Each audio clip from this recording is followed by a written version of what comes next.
Good morning students.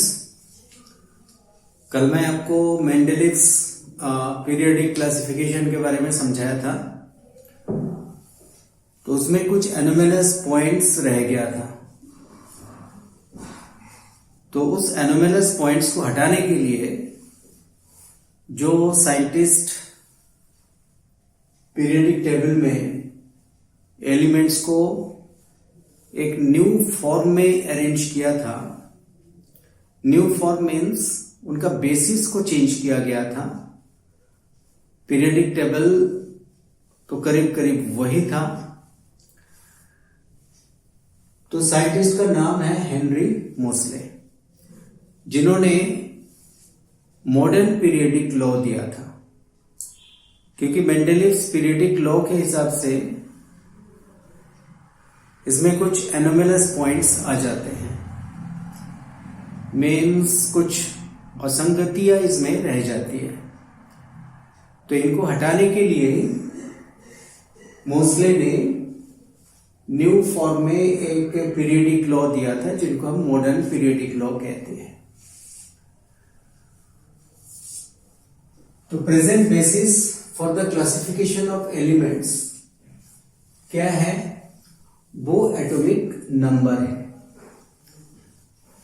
Mendeleev's ने जो periodic law दिया था उसमें एटम्स को या एलिमेंट्स को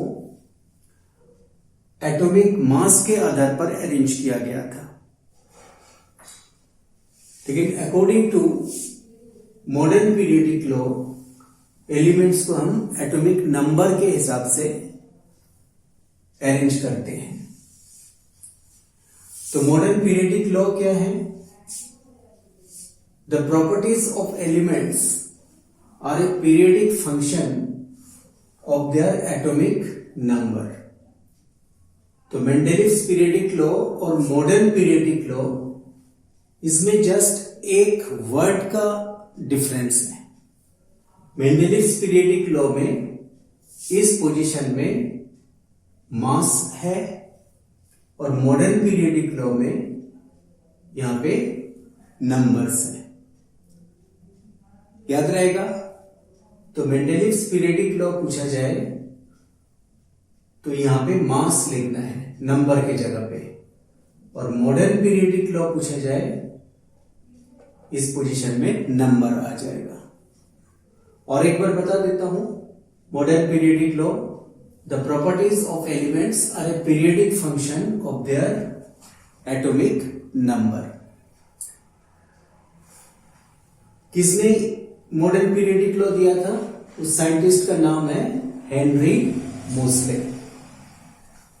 याद रखना, 1 मार्क में ये क्वेश्चन दे सकते हैं।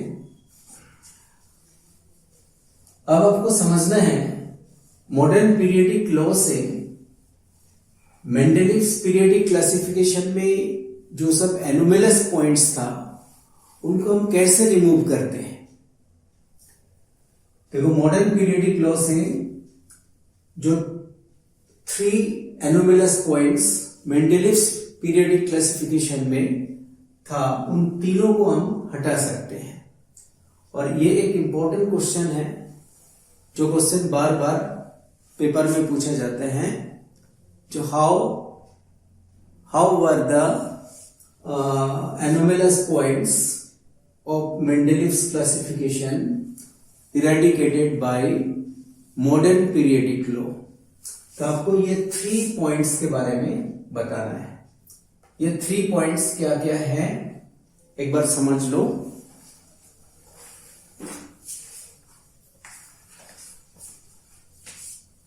तो explanation for the position of isotopes. Mendeleev's periodic classification में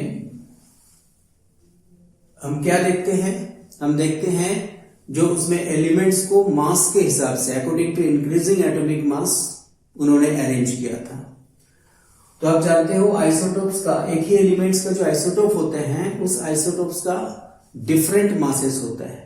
तो डिफरेंट मास के लिए उनको डिफरेंट पोजीशन देना था, लेकिन उन्होंने नहीं दिया था। लेकिन मॉडर्न पीरियोडिक टेबल के हिसाब से अगर हम देखें एक ही एलिमेंट का जितना आइसोटोप है सबका एटॉमिक नंबर इक्वल होगा। तो एटॉमिक नंबर इक्वल होगा तो सबको एक ही प्लेस में रखा जाएगा। जैसे कि मान लो हाइड्रोजन का पोजीशन क्या है, हाइड्रोजन का पोजीशन ग्रुप 1 एंड पीरियड 1। तो इसका मतलब हाइड्रोजन का जितना आइसोटोप है, जैसे ड्यूटेरियम है, ट्रिटियम है, इन सबको ग्रुप 1 और पीरियड 1 में ही रखा जाएगा। उनके लिए कोई अलग पोजीशन नहीं होगा, क्योंकि सभी आइसोटोप का, एक ही एलिमेंट का जितना आइसोटोप होता है सबका एटॉमिक नंबर बराबर है, और इसलिए सभी आइसोटोप को एक ही पोजीशन में रखा जाएगा। Secondly, explanation for the position of cobalt and nickel. Cobalt and nickel को अगर हम एटॉमिक मास के आधार पर अरेंज करें तो उसमें कोबाल्ट को बाद में रखना चाहिए था, जो मेंडेलिव्स ने नहीं किया था। लेकिन मॉडर्न पीरियडिक लॉ के हिसाब से अगर अरेंज करें तो कोबाल्ट का एटॉमिक नंबर 27 है, निकेल का एटॉमिक नंबर 28।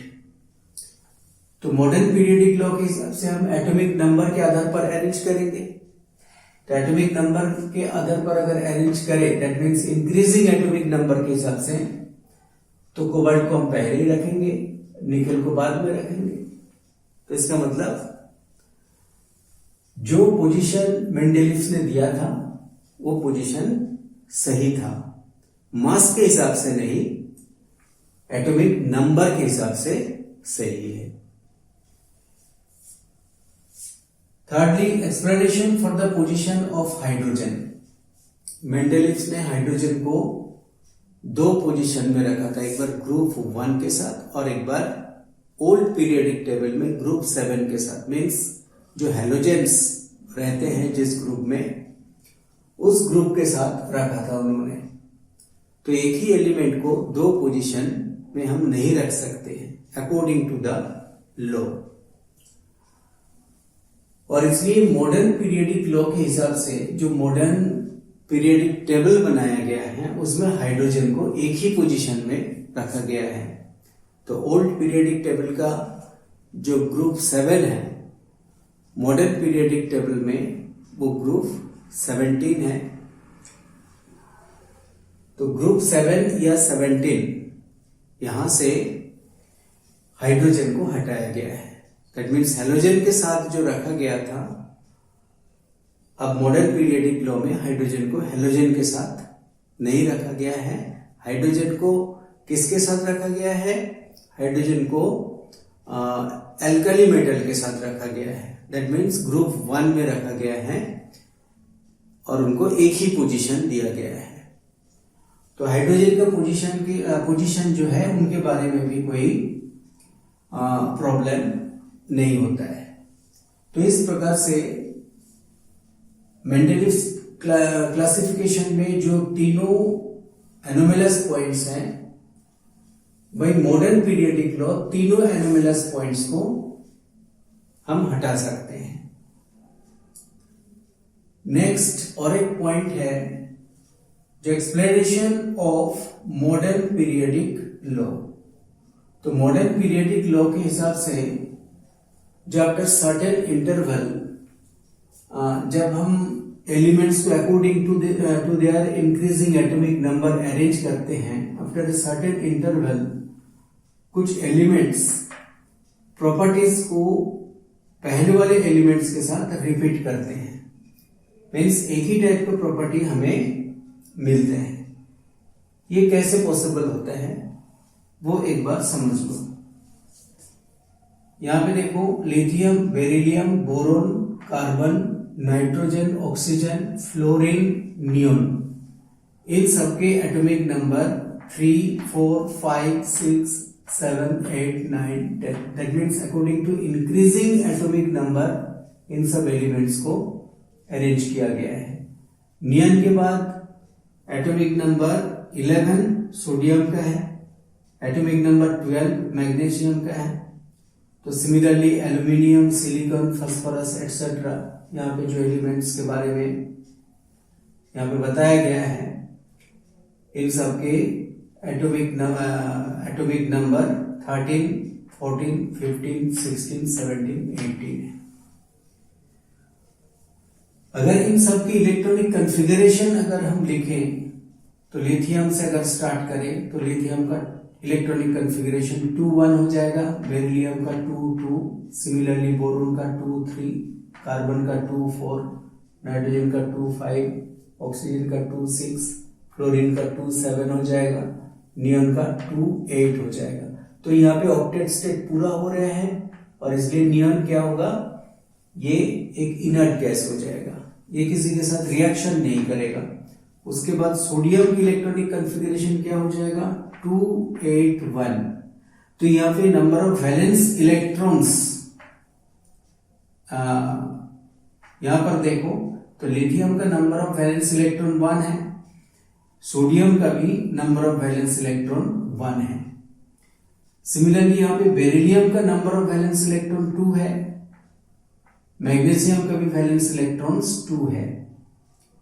तो सिमिलरली आप देखोगे जब एक ही ग्रुप में एलिमेंट्स आ जाते हैं उसका number of valence electrons repeat होता है, और एलिमेंट्स को जो केमिकल प्रॉपर्टी है ये नंबर ऑफ वैलेंस इलेक्ट्रॉन्स पर डिपेंड करते हैं। तो number of valence electrons repeat होने के लिए ही एलिमेंट्स का जो chemical property after certain interval repeat हो जाते हैं। ओके, तो इस पॉइंट्स को आपको अच्छा से समझना है। मॉडर्न पीरियोडिक लॉ के हिसाब से जो बताया गया है आफ्टर सर्टेन इंटरवल जब हम एलिमेंट्स को according to increasing atomic number arrange करते हैं, जो उनका केमिकल प्रॉपर्टी रिपीट क्यों होता है, due to the repetition of the number of valence electrons. और number of valence electrons after certain interval कैसे रिपीट हो रहे हैं यहां पे समझा दिया आपको। तो ये इलेक्ट्रॉनिक कॉन्फ़िगरेशंस एक बार लिख लिख के आप प्रैक्टिस करोगे फिर ये समझ आ जाएगा। Okay, thank you.